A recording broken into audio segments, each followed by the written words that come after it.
Strange and paranormal things happen on the subway. Users have reported apparitions late at night, but that's not all. Lately, there have also been strange events such as needle pricks. But why?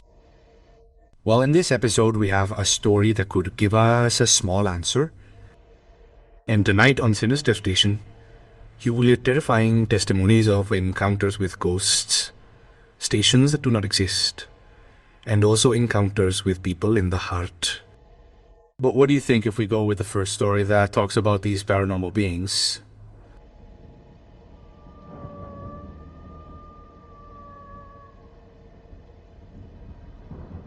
Exactly 10 years ago, I started as an auxiliary police officer on the subway. They assigned me to the Zaragoza station, one of the quietest, according to them. What they didn't tell me when I got there is that there is something in that station that is not mentioned in any official report, but that many of us who have been there at dawn know is real. That night I had the night shift. At 2 a.m. I was sent to do the tour of the tunnel between Zaragoza and Gómez Farías. I already knew it. I had gone a couple of times with colleagues, but this time I had to go alone. It was easy to check for people on the tracks, signs of sabotage, or accumulated trash. But this time something felt different from the moment I got off at the station. The atmosphere was freezing, more so than usual. And it wasn't the air conditioning or the weather. It was strangely cold, as if the tunnel was breathing something other than air. I thought he was suggesting it to me, so I took a deep breath. I grabbed my flashlight, strapped the radio to my shoulder, and started walking along the tracks. I walked carefully between the rails, focusing straight ahead. It was completely silent. All I could hear was my footsteps. A few meters after I had gone, I heard something. A faint voice, as if someone was whispering, "Officer." I stopped. I looked around with the flashlight for a moment to see if someone was coming. But there was only total darkness. I pressed the radio and reported, "Control unit here. I can hear voices in the tunnel. There are maintenance personnel in the area." It changed. But the radio only responded with static. I tried 2 more times, but nothing. It was like the signal died inside the tunnel. I kept going. Something wasn't right. The distance between stations is usually quite long, but it felt like I wasn't even halfway there. It was like the tunnel had no end, and I couldn't see the light at the beginning either. This made me nervous, especially when time went by and there was no way to get to the other side. I kept talking on the radio, but no one answered me. And then, as I was walking, I saw her. With the flashlight, I illuminated her white silhouette. She was standing right on the tracks. At first I thought she was someone lost, so I approached. It was a girl dressed as a bride in a puffy dress. "Hey, do you need help?" I asked. I was shining my light on her, but then I noticed how she was floating. Her long, white wedding-like dress was moving in a breeze that even I couldn't feel. Her hair fell down the front and her face was hidden from view through the veil. I wanted to speak, but I couldn't speak. All I could do was back up. And as soon as I took the first step back, that woman began to advance, slowly but directly, toward me. She made no noise, and with each step I took, the tunnel seemed longer. I ran. I ran like never before. The radio was working now, but all I could hear was static. Requesting immediate assistance. "There's someone in the tunnel." I repeat, "There's someone in the tunnel." I told you. I exited the tunnel in under 2 minutes. It was as if I had been walking in circles the entire time. But when I exited the tunnel, when I looked back, The woman was gone. I reached the booth with my heart pounding. The other officer who was there saw me, pale and sweating. I told him everything, and to my surprise he didn't laugh. She just told me. Many of us have seen her. They say she died on her wedding day, run over, waiting for her fiancé on the tracks and sometimes confusing the living with him. That's what they say. No one really knows what happened. But since at night, when they sent me to do the rounds alone, I would just shine my flashlight at first and then I wouldn't get involved. I remember that when someone new started the night shift in Zaragoza, we never said anything to them. We just waited to see if they would also come running back, looking for an explanation for that woman. Years have passed since this event. Now I do something else, but I'll never forget that.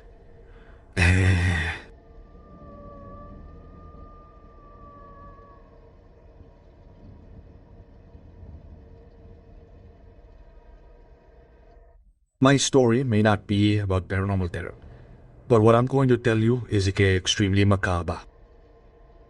I think I was one of the first to be injected with substances on the subway. If you haven't heard what happens during rush hour on the subway, there have been reports of people injecting users with the substances to take them away, especially women. I rode the subway every day.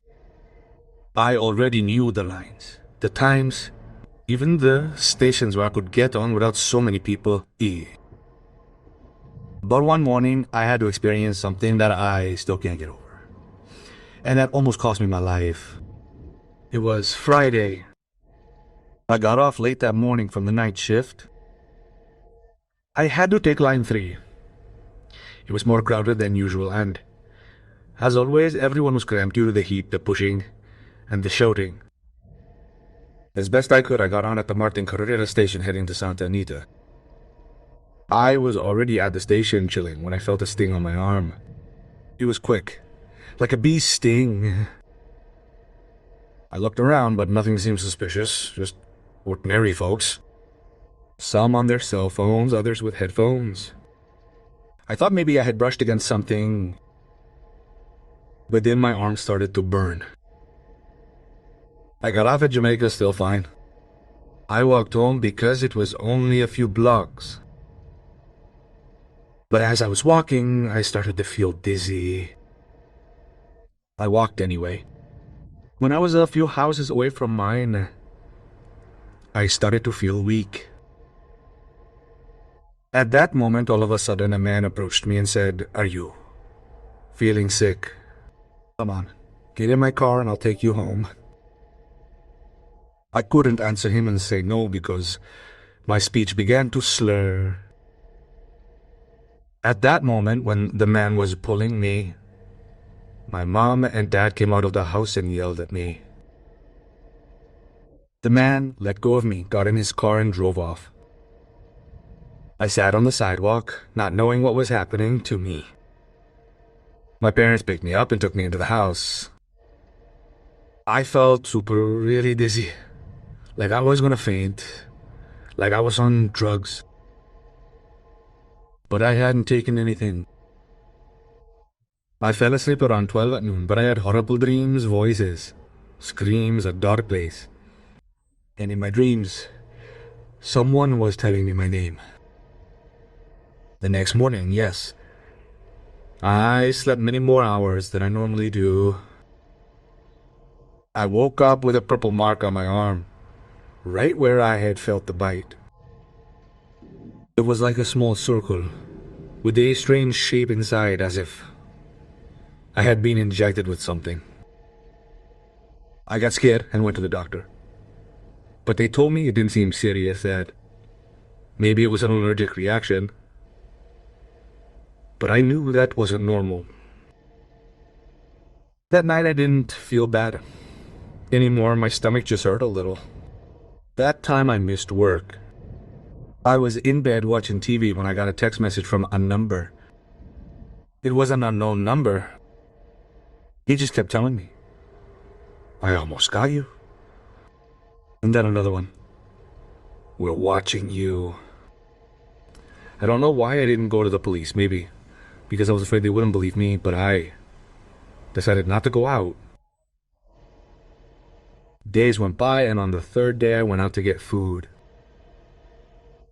On the corner of my house, there was a white van with no license plates.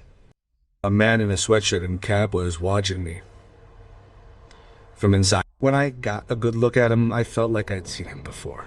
On the subway, when I turned around. I ran back home. I didn't even buy what I needed and told my parents the truth about what was happening. That night, they knocked on my door 3 times very loudly.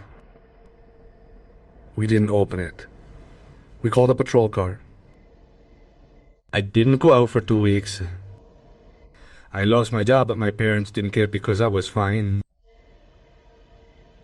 Shortly after, the news started broadcasting these stings in the subway. To this day, I don't know exactly what it was, but I'm convinced that the stings aren't just for drugs or illness. They're to mark. And if you also feel a metro picket, please go home or to work. Find and stay with a police officer. Pray that you're not next. Flag someone to come get you, and most importantly, do not accept help from strangers.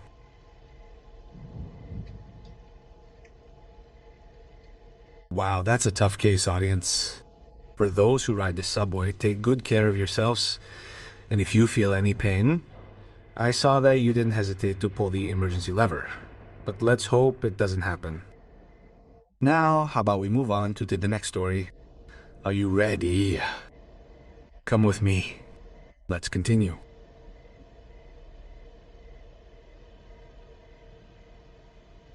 Anonymous, please. I work in the Barranca del Muerto area, and I almost always leave late. That particular night, I was later than I normally do.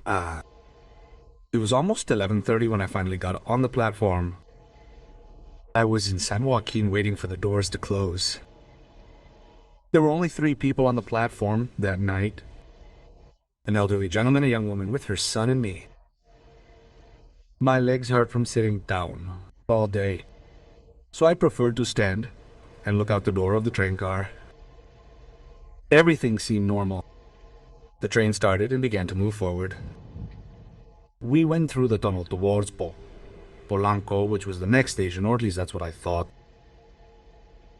After a couple of minutes, the metro began to slow down because we had already reached the next station. I thought it was strange because we hadn't reached Polanco, which was where I was still. I looked out the door, and that's when I noticed it. The train stopped at a station, but it wasn't Polanco or Tacucuba. It was a huge station, with dusty floors or cracked walls, and the station was very dark, extremely dark. On the station sign, illuminated with a dim blue light, it said, "Retired, TB'd." I had never heard of a station with that name. I took out my cell phone and looked up the metro map. Nothing. That station didn't exist on that line. The conductor didn't open the doors. It just stopped. The metro stayed there for about 10 seconds. All of us in that car looked at each other in confusion. The old man approached the door and said quietly, "Where are we?" I couldn't stop looking. The station was very long, much longer than usual. It was lonely. There was no one there. There were stairs that went up, but they were destroyed halfway down. And further back, there was only darkness. A few fallen lamps illuminated them. On one of the walls there was an old, peeling mural that showed human figures, but distorted. There was a deathly silence, not even the slightest sound in that station. And suddenly, the train started without explanation. We moved forward as if nothing had happened. When we got to Polanco, which was the official next station, no one said a word, nor did the conductor give an explanation, nor did we have the courage to ask. Some people from other platforms got off, confused and scared. I continued on to Barranca del Muerto with my heart racing. The next day, I told the office about it, and no one believed me. Of course, but I still can't get that name out of my head. The Retiro Station. That station is not on the maps or on the metro itself. Where did we end up?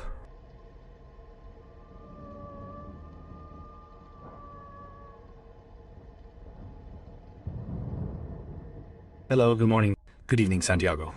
Today I want your audience to hear about the strangest and scariest thing that's ever happened to me on the subway. It was a sunny day. Just another Thursday. Pedro, my best friend from high school, and I were on the platform of the Klugac station taking a breather before the train arrived. We didn't go to class that morning. High school was starting to bore us, so we decided to go for a walk and wander the subway aimlessly. The clock read a little after 11 in the morning. The stations were a bit crowded, and the hustle and bustle of everyday life on the subway was there, just like any other day. When the subway arrived, we got on the platform, one of the middle ones. There weren't many people. We got to the next station, and that's when the doors opened, and everyone got off except for us. But only one person started to get on. A short, hunched-over old lady with a shawl around her. Her skin was wrinkled. She looked like a normal old lady. That old lady sat on the right side of the bench for pregnant women or disabled people. I stopped paying attention to him, so I was ready to continue chatting with my friend. But Pedro, completely fixated on her, spoke to me again. Oh man, that girl is so pretty. He nudged me as if what he was telling me was a secret. I laughed, thinking he was joking, that he was just being sarcastic. But when I looked at him closely, I saw Pedro's gaze fixed on the old lady. He was focused on her. "What are you doing, dude?" I asked. He replied that he was in love with her and that it was love at first sight. His eyes never stopped staring at the figure of the old lady, who was starting to seem increasingly strange to me. The old lady, despite her age, smiled at my friend, adjusting the little hair she had. Pedro, seeing this, almost jumped for joy. The woman waved her hand at him, and Pedro, blushing almost in a trance, looked at her as if he were seeing a model. I couldn't help but laugh. "Calm down," I told him. But he wasn't paying any attention to me. In fact, he seemed to be smiling back at the woman. He even started adjusting his shirt as if he were introducing himself to her somewhere. I was already laughing out loud. The woman started flirting by nodding her head at him, winking at him. Pedro was completely enthralled by her. But I saw it as a silly joke. I couldn't help but think that this whole thing was just a prank. When we got to the next station, the woman slowly stood up and walked to the edge of the platform. Pedro looked her up and down, and just as she was about to exit the subway, he told her to follow him. He started to get up from the subway to go with her, but I grabbed him. I took out my phone and took a picture of the old lady. Something was weird. Seriously, that lady is over 70 years old, I yelled at him. But he wasn't listening to me. He kept his eyes fixed on her, even as the platform began to move. He got mad at me and he asked me why I had ruined his moment of going with her and if I was jealous that he didn't pay attention to me. I showed him the photo I had taken of that old woman, because seriously, that joke already seemed like a real nuisance. When I showed the photo to my friend, he was stunned. The woman in the photo was not a beautiful young woman, but an old woman with a completely different appearance. "No, it can't be," Pedro said, looking at me incredulously. Pedro didn't know what to do. He was in shock, looking at the photo over and over again, unable to understand what had just happened. He had sworn that the woman was a woman in her 20s, thin, with almost blonde hair, long hair, fair skin. But the reality was different. "I don't think that woman was who you thought she was," I told him as the truth hit him hard. We sat on the subway without saying anything. My friend wanted to leave already and didn't care about getting home early. I listened to him. The truth is, I didn't want to be on the subway either, and we went to his house. We made up the fact that we had left early. Once we were at his house, we started investigating what had happened, but we couldn't find an answer. Until we found a legend on Google. A story that had happened a long time ago. 3 old witches from the Apatatlaco station were able to appear in different forms, beautiful, seductive, and young, to lure, threw the unwary away. But in reality, many other people saw them and they were old women who only wanted to take unsuspecting men away. Witches who take men away. The story of the subway witches seemed to be more than just a legend. Several users have recounted these apparitions of old women that others see as beautiful young women.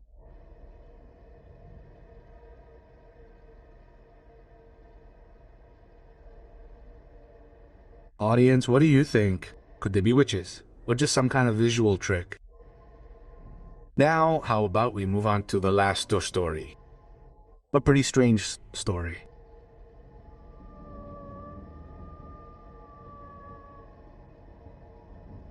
Have you heard that myth about the subway where the stations repeat themselves? I used to think those were just silly stories. It was exactly midnight when I took the subway from the medical center to Indios Verde. The Lara dos Verdes.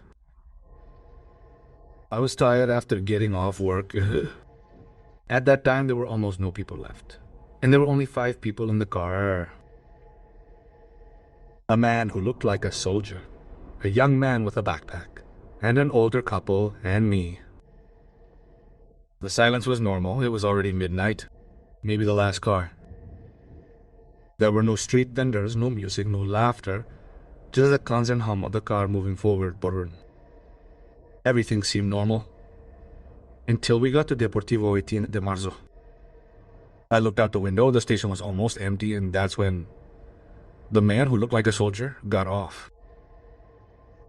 In the station, all you could see was a uniformed policeman standing still, watching over us. His gaze fixed on our car and those who were getting off. Fuck! The subway continued on its way, but after a few minutes it stopped again. This time at the station, that it continued, that it would be Green Indians where I had to get off. I looked out the window, and my heart sank when I read Deportivo 18 de Marzo. It was the same station we had passed, and there was the same policeman, in the same position, exactly. The elderly gentleman with the cane was the first to say, "We didn't just pass this station." The young man with the backpack stood up suddenly and pressed his face against the window. "Yes, it's the same one. It can't be." The train started up again. No one was talking, and I just said that maybe we had gotten confused because we were tired. I stared at the closed doors, hoping that the next station would be at Indios Verdes. But no. The voice system announced the next station, Taporico, Alitina de Marto. The subway stopped for the third time. This time the policeman was still there.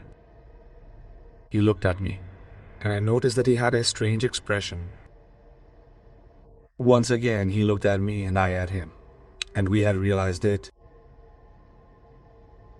We were looking at each other directly, confused. This time, the doors didn't open. The young man with the backpack tried to take out his cell phone to record, but it had no battery. It had run out in a moment. The old lady told me that we had already passed that station and that it wasn't possible. Without warning, the subway started up, and this time, we'd arrive at the Indios Verde station. Everything started to sound, move, and feel human again. I took a deep breath, relieved. The four of us got off the platform. We were left open-mouthed when we saw that the station had repeated itself 3 times. We only talked for a moment since it was already late. We began to think that there was something that repeats time and seasons. Once I got home, I told my family, my wife, but she wasn't at all surprised. It was like when I heard these stories, I just took them as tales. But they're not. They never will be. And they never were.